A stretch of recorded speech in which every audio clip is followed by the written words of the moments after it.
En s'immergeant dans Berlin entre 1984 et 2009, la photographe américaine Nan Goldin a trouvé de nouveaux amis à photographier. Outre ses autoportraits, Nan Goldin a surtout voué son art de la photographie aux autres. Elle a toujours photographié les laissés pour compte, les marginaux, les nombreuses victimes du sida.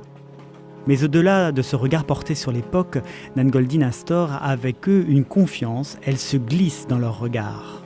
Ses amis, comme elle aime à le rappeler.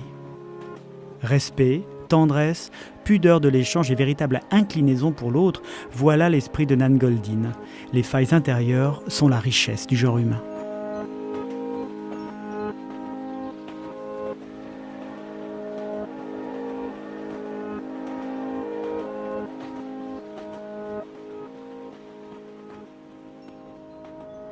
C'est à Cologne maintenant que nous nous rendons pour découvrir le travail de l'Allemand Thomas Boeing.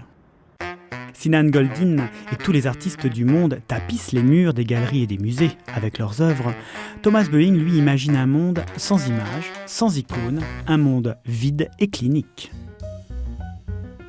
Une réaction épidermique à notre monde moderne toujours plus enclin à produire de l'image pousse l'artiste à les voir disparaître.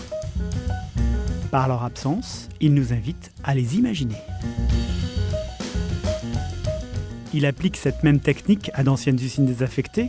Les fenêtres ont disparu, elles étaient pourtant de véritables tableaux donnant sur l'extérieur.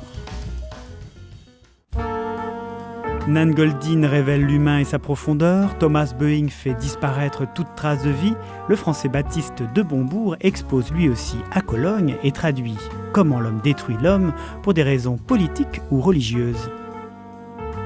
L'humour pour de Bombourg est l'arme la plus efficace pour dénoncer. La dialectique de Bombourg se base donc sur le rapport entre la force armée, le politique et les extrémismes. Et quand il se munit d'un marteau pour détruire complètement une armoire bas de gamme, il traduit aussi la colère et le désastre d'un monde sans pitié.